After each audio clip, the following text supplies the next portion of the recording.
Vital, now in a brand new pack. Now, most people would say Andrea Duplessis, our health expert, is way too healthy, but you'll be surprised to know that there are some sweet things that she does indulge herself in life, and one of those is chocolate. And she says she does this because she's convinced it will make the world happy. This is her theory, right? It is my theory, but I can substantiate scientifically. How? Tell me. Well, you know, chocolate has a bad reputation in terms of health because most chocolates we eat are packed with sugar. So that's refined carbohydrates and lots of fat. And we know that many people struggle with weight problems, and it's a big problem because of ingestion of too much refined sugars and fats. But chocolate is a relative term. Chocolate is available.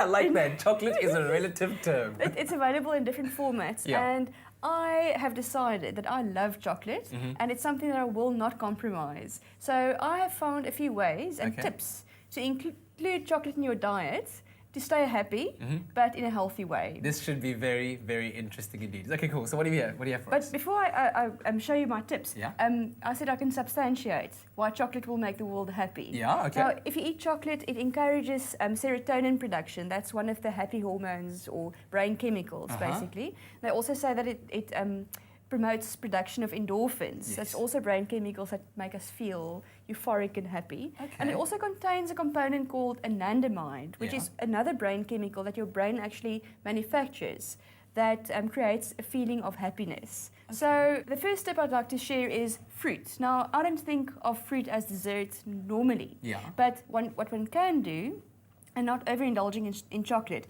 is to take chocolate spread and put it over banana slices or strawberries.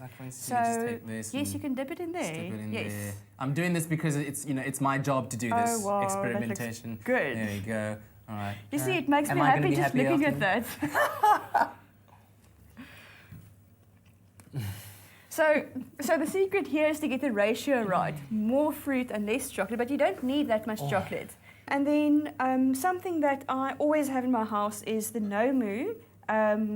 It's called the skinny hot chocolate powder. Okay. And this is really something that adds lots of joy to your life. So it's virtually fat-free, and it's artificially sweetened, but not with anything that will harm your health. Okay. So it's all safe. And what I do is I make chocolate yogurt.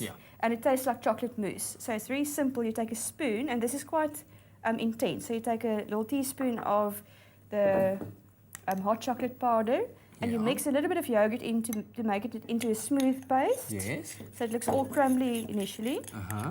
And then to that you add your fat-free or low-fat Bulgarian yogurt.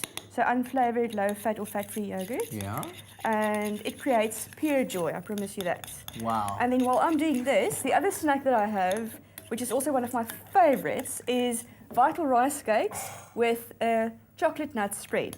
And that's also something where you can exercise moderation because you can control how much chocolate spread goes onto the rice cake. So I'd like to see how you do that. I must say, this is no doubt one of the best snacks ever. I have it almost on a daily basis. Promise. Through box, this right here. So what I usually would do, this is how much I would put on. I think I might be overindulging though, but honestly. But you must tell me whether I'm overdoing it or not. Because I like to measure. That is a very generous start, I must say. Hold on. Because you got to make sure it gets onto the entire surface area of your rice cake. And then I like to be artistic with it. And look at that swirl. I mean, who does that? Honestly, who does that? Me. Okay. So, would this be too much? I would say that is a bit generous. If for you, it's not a problem because you're not overweight. Oh, okay. So you don't need to watch your weight. But somebody who's trying to lose weight, who still wants to address their chocolate craving, I would start with a thinner layer because the rice cake itself has hardly any flavour. So just a thin layer of chocolate will really give it a wonderful flavour. But, I mean, if that's your entire snack meal... Oh, man. And at home, I'm sorry, I'd have about 5 of these. Well, and then go for a jog. I think we need to have a consultation after the show. So a really important thing here to remember is that it's never possible to always follow the perfectly healthy diet. It's very probable that if you indulge in sweet treats regularly, that you won't follow a healthy diet. So it's important to look at tips on how to practice real moderation, because I can also have lots of different types of chocolate in moderation every single day. Okay. And that's not moderation. I see what you So to try and incorporate healthy things like rice cakes and fruits and yogurt with something that has lots of cocoa and that can add joy to your life. Oh, Andrea, thank you very much for all those tips. Pleasure. Really appreciate it. Well, I think the number one golden rule to remember that Andrea said now is, you know, the darker the chocolate, the healthier it is. She said it. Vital, now in a brand new pack.